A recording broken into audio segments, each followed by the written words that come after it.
Voilà, je filme pour la dernière fois le Time Ocean.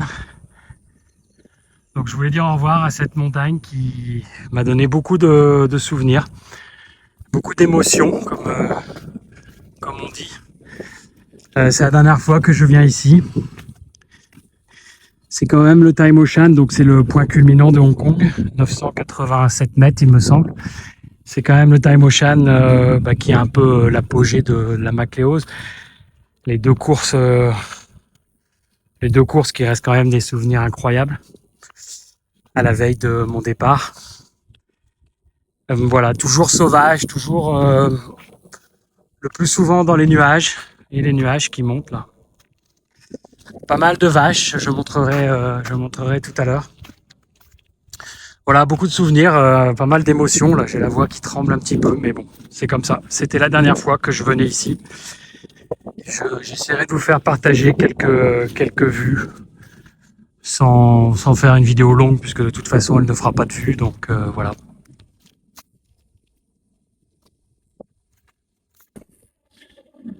Voilà, en fait, je me demandais si on allait arrêter la chaîne, la supprimer ou continuer. Je, alors, je voulais faire un sondage, parce que YouTube donne cette option. Et en fait, c'est 500 followers minimum, donc je peux pas faire de sondage. Mais j'ai l'impression que ça n'évolue pas. Donc, on était parti sur une association entre Louis et moi. Louis, de toute façon, a totalement arrêté. Il veut même plus cadrer, il veut même plus tenir la caméra. Il s'en fout totalement. Donc, maintenant, je suis tout seul. Je me suis un peu pris au jeu à un moment donné. Et puis bon, à force de filmer les mêmes choses, ça commence à devenir un peu. Puis c'est surtout que ça n'évolue pas. Enfin, il y a personne qui met de commentaires pratiquement. Il y a personne qui met de likes. Je me suis battu pour avoir 58 followers, mais je les ai demandés un par un. C'est les 58 qui me regardent là.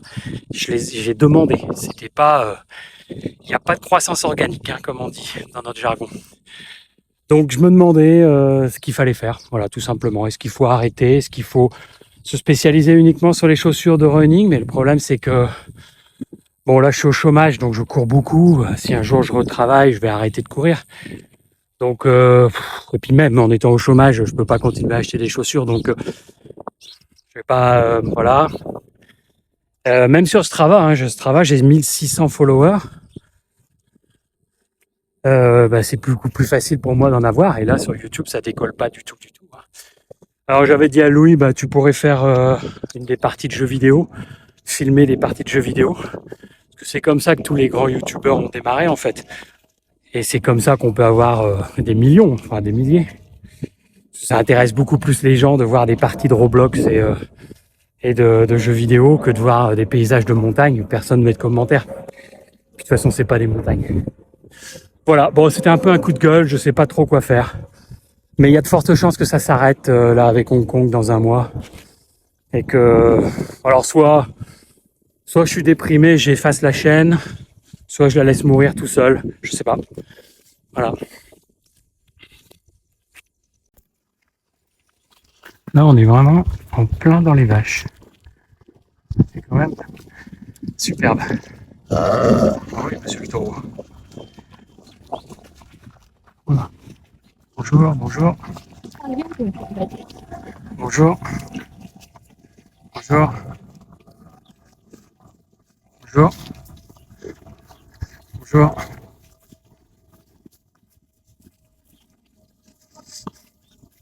Bah non, pousse-toi de mon chemin, hein. Ah non, ça c'est mon chemin. Oula. Ok, je te laisse passer. Bonjour, bonjour, bonjour. T'es jeune, toi. Quel âge tu peux avoir? Bon, on va continuer. À défaut de voir des singes, on voit des vaches. Là, franchement, je déteste les singes. Donc, les vaches, j'aime bien. Qu'est-ce que c'est beau. Il y a Louis qui est là-bas, il va pas pouvoir passer parce qu'il va avoir peur, il a peur de tout. Donc,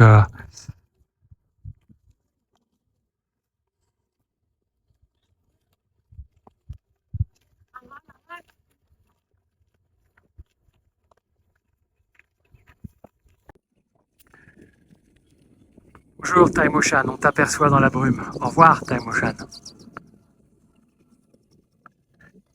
Je continue un peu mon monologue en marchant. En fait, les gens qui réussissent sur YouTube, bon, d'abord, je suis pas, c'est pas du tout un but. Moi, ce que j'aimerais bien, c'est trouver un travail et travailler normalement. Je n'ai pas aucune envie d'être YouTuber, mais en réfléchissant un petit peu et en extrapolant un peu sur YouTube, moi, je suis une dizaine, une quinzaine de personnes. La plupart ont à peu près 100 000 abonnés. Certains ont beaucoup plus, 1 million. Et en fait, chacun est spécialisé. Bon, je n'ai pas inventé la roue, hein, mais chacun est vraiment spécialisé. C'est comme ça qu'on peut réussir. Et encore une fois, en étant spécialisé, les gens deviennent professionnels et ils sont très très bons dans ce qu'ils font. Donc, si je prends 2-3 exemples, j'ai 2 ou 3 chaînes de trekking et de bushcraft et de survivalistes. En fait, ils font que ça, hein. Ils ont le matériel, ils passent leur temps à faire des randonnées, à tester du matos, à partir 3-4 jours. Moi, j'ai même jamais campé une seule nuit dans ma vie. Donc, c'est un peu compliqué, mais chacun a à peu près 100 000 abonnés. Après, ils sont devenus ils sont obligés de faire des collaborations commerciales pour gagner un peu leur vie. J'avoue que c'est un peu pénible. Mais bon, ça peut se comprendre. Au moins, eux, ils travaillent. Après, j'ai 1 ou 2 chaînes de course à pied. Alors là, pareil, à peu près 200 000, 300 000 abonnés. C'est des gars qui valent de 15, de 20, de 30 au marathon. Et voilà, c'est vraiment des pros. Ils sont en général coach, donc ils ont aussi une entreprise de coaching. Donc ils gagnent leur vie surtout avec l'entreprise de coaching. Et ils ont cette chaîne. Bon, ils ont démarré il y a 4-5 ans, hein, mais c'est assez bien fait. Il y en a qui sont très scientifiques, basés sur une approche très data de la course à pied. Et voilà, ça c'est pas mal. Il y a 2 ou 3 personnes sur la nutrition. Alors 1 million d'abonnés, 400 000 et 100 000, je pense. Attendez, il y a quelqu'un là, j'arrête. Hello.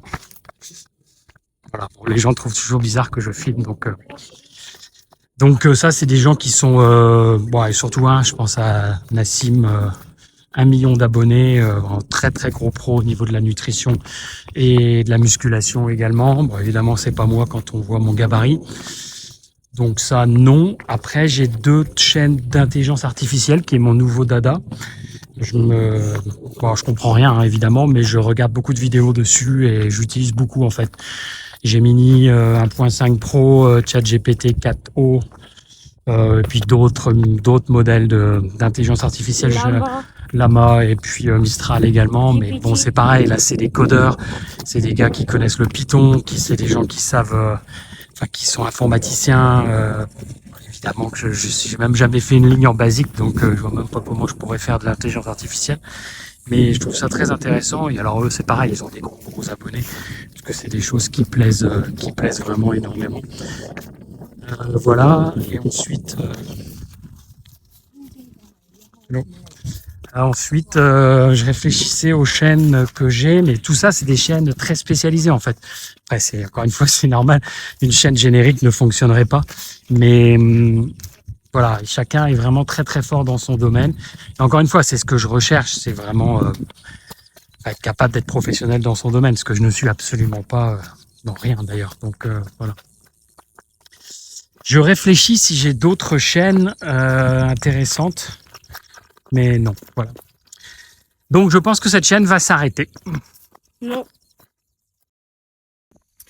C'est pareil pour continuer sur le même sujet. Alors il y a une chaîne que je suis pas, mais qui est super connue, qui a fait polémique en ce moment. Vous devez connaître parce que c'est une chaîne qui a 7 millions d'abonnés. Donc j'imagine que sur les 50 followers que j'ai, il y en a une dizaine au moins qui doivent connaître. C'est Inoxtag. Donc Inoxtag, c'est un jeune, il doit avoir 22 ans. Je connais même pas son prénom, il vient de banlieue française. Il a arrêté l'école après le bac, il me semble, pour se consacrer à YouTube. Il a commencé sur des jeux vidéo, évidemment. Je me souviens plus lesquels, mais bref, j'étais pas du tout. Moi, je le connaissais pas. C'est assez récent. Donc, il a commencé sur des jeux vidéo. Il a gagné son premier million de followers. Et puis après, grâce à l'argent, parce que tous ces YouTubeurs, ils sont millionnaires. Donc 20 ans environ, millionnaire, et là il a commencé à faire différents projets. Alors c'est des projets un peu fous, n'importe quoi, traverser une mer sur un radeau. C'est un peu à l'image de MrBeast. Alors je sais pas, pour ceux qui connaissent MrBeast, c'est un des premiers YouTubeurs du monde, MrBeast. Il est pas millionnaire, lui, il est milliardaire. Mais c'est un peu pareil, donc toujours des jeux, toujours des défis, etc. Bon, ça n'a pas trop d'intérêt. C'est très bien filmé, à l'américaine, beaucoup de petits jingles, beaucoup de petites musiques, de gags, etc. Enfin, c'est pas trop ce que j'aime. Mais il y a un an exactement, il a décidé de gravir l'Everest. Donc ça, voilà, pas un scandale, mais ça a fait le buzz sur Internet. Voilà, un petit jeune de 22 ans qui veut gravir l'Everest. Et en fait, d'abord, il a mis les moyens. Bon, évidemment, quand on a de l'argent, c'est plus facile. Donc, il a fait un véritable entraînement. Hein. Il a fait évidemment le Mont Blanc. Il a fait 2, 3, 5 000 mètres. Il a engagé une équipe de caméramans. Il a engagé évidemment des Sherpas. Et il a engagé également un guide français de haute montagne connu. Moi, je connais pas, mais donc il a fait ça vraiment au sérieux. Et là, à l'heure où je parle, donc on est fin mai, il est sur l'Everest. Alors, est-ce qu'il a réussi? Est-ce qu'il est mort? Est-ce qu'il est déjà redescendu? Il n'y a pas beaucoup de nouvelles, mais la communauté attend, les 7 millions de followers attendent. Et ça a fait beaucoup polémique parce qu'évidemment, voilà, c'est pas un vrai montagnard, c'est pas quelqu'un qui est né dans la montagne, c'est pas un Sherpa, mais moi, je trouve ça formidable, en fait, un petit jeune comme ça de 22 ans qui va au bout de ses rêves. D'abord, il est très professionnel. Alors, encore une fois, avec de l'argent, on peut être plus professionnel que sans argent, mais il a vraiment engagé les bonnes personnes. Il s'est entraîné comme un malade pendant un an. Régime, donc diététique, sport, matériel, beaucoup d'expéditions en montagne. Et je voyais dans ses vidéos, il a fait plusieurs nuits à moins 15 degrés dans les Alpes, etc., etc. Et enfin, moi, je trouve ça vraiment bien, en fait. Après, le problème, c'est qu'il faudrait pas que, bon, surtout ces followers un peu faciles et un peu neuneux s'imaginent que c'est facile de monter l'Everest et que, bon, encore l'Everest, c'est encore loin. Je pense qu'il risque pas de faire de dommages, mais voilà, quand Kylian Jornet était parti courir sur le haut du Mont Blanc et qu'il est redescendu en 4 heures avec des choses en short et en chaussures de trail, bah, il y a eu des morts après, puisqu'il y a pas mal de gus qui ont voulu l'imiter. Et puis, voilà, et Inoxtag, c'est encore plus jeune, c'est encore plus banlieue, mais pas au sens péjoratif, hein, mais c'est, voilà, il y a plein de gens qui le suivent, qui n'ont pas grand-chose à faire dans leur vie, et il faudrait pas qu'il y ait une mauvaise influence. Mais moi, je trouve ça formidable qu'il aille faire l'Everest, et on verra s'il a réussi. J'espère en tout cas pour lui. Voilà. Donc ça, c'était un autre exemple de chaîne. Ça, c'est une chaîne généraliste, par contre, c'est pas une chaîne spécialisée. Mais bon, au départ, il s'est spécialisé avec des jeux vidéo. Il a gagné son million de followers.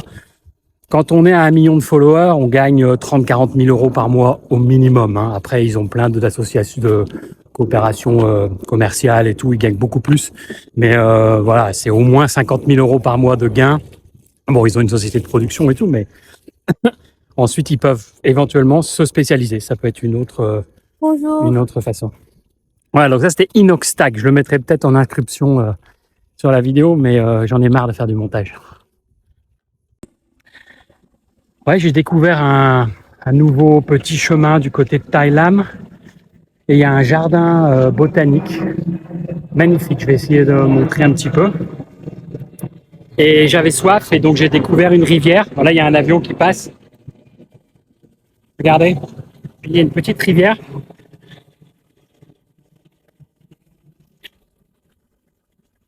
Et en fait, l'eau est un peu jaunâtre, et je la filtre avec Coco. Et donc, je peux boire, et c'est vraiment beau. Je vais me promener un petit peu, vous montrer. Il y a des papillons.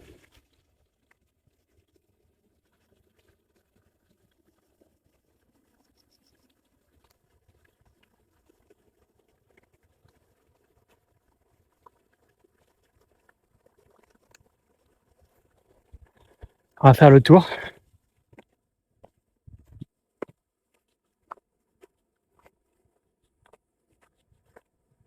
Avec un petit pont de bois.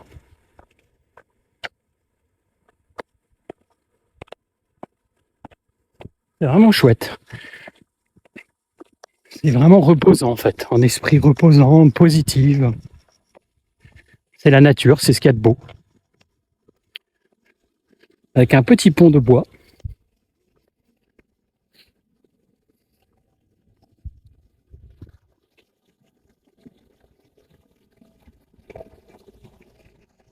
Bon, il y a pas mal d'avions qui passent, mais c'est pas grave.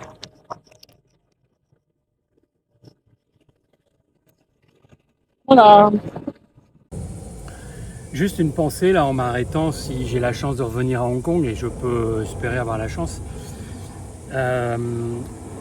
J'aimerais vraiment beaucoup vivre dans la campagne. Je pense que c'est quelque chose qui m'attire depuis un certain temps. J'avais réfléchi sur Lama. Mais bon, Lama, c'est quand même très petit. Mais même, j'ai jamais compris pourquoi les gens, enfin, au niveau financier, je comprenais, mais pourquoi les gens habitaient Yunnan et Tuen Mun. Après, quand on est enfermé dans une cité à Tuen Mun ou Yunnan, c'est pas forcément mien. Mais même Yunnan ou Tuen Mun, enfin, on est vraiment aux portes des country parks. Mais je dis pas que habiter Pokfulam, c'est pas bien. Je traverse la rue, j'ai des sangliers, je vais au pic en courant. Mais c'est pas pareil, le pic, ça reste quand même assez urbain, et même si c'est la jungle, mais ça reste quand même assez urbain. Mais là, c'est juste fantastique. Enfin, c'est vraiment, il n'y a personne, on est en pleine forêt, pleine montagne. C'est sauvage. Puis là, enfin là, je suis en... Alors, petit point matos. Je suis en Oka X1, j'ai fait que de la route. Aujourd'hui, j'ai croisé un vélo et une personne, mais j'ai fait que de la route. Alors c'est de la route forestière, hein, c'est pas une autoroute, mais je veux dire, on n'est pas obligé. Voilà, on sort, on met des chaussures normales et on va courir. Puis après avec Oko, et ben voilà, on boit et tout va bien. Donc voilà, c'était juste une petite réflexion, mais je pense que vraiment, si je retourne à Hong Kong, j'habiterai. À voir, mais habiter Yunnan, c'est pas, encore une fois pas le centre, mais Yunnan, Tai Lam Chang ou même Tuen Mun, ouais, c'est à mon avis c'est pas mal. Alors on est pratiquement arrivé en haut du Time Ocean, dans la brume. En fait ici ce que je voulais montrer, bon, c'est la dernière fois que je le vois, mais il y a des graffitis de chats qui sont assez cotés. Donc ça, c'est pas le même. Avant, il vient de changer celui-là, mais il est vachement beau. Hein. Avant, c'était un artiste russe, je ne sais pas si c'est encore un artiste russe ou non. Là-bas, il y en a un autre. Et c'est assez connu sur Instagram, en fait. Il est beau, je trouve. Magnifique. Alors là, je sais pas ce que c'est. Oh, hello. Oui, je sais. 3, 2, 3, 0. Voilà, on est arrivé pour la dernière fois au Time Ocean. 900. Alors moi j'ai 923 mètres. Je sais pas où ils comptent, peut-être là-haut, là, ils comptent les 950. Bon, on n'a pas le droit d'y aller là. Voilà. Ouais, je suis venu au moins une cinquantaine de fois ici. Puis il y a aussi un microclimat, là il fait 28-29 en bas. Et ici il fait, je sais pas d'ailleurs, il doit faire 23-24, ça fait vraiment du bien. Mais là on a besoin d'eau, là on n'a plus rien à boire, donc heureusement j'ai ma gourde Oko.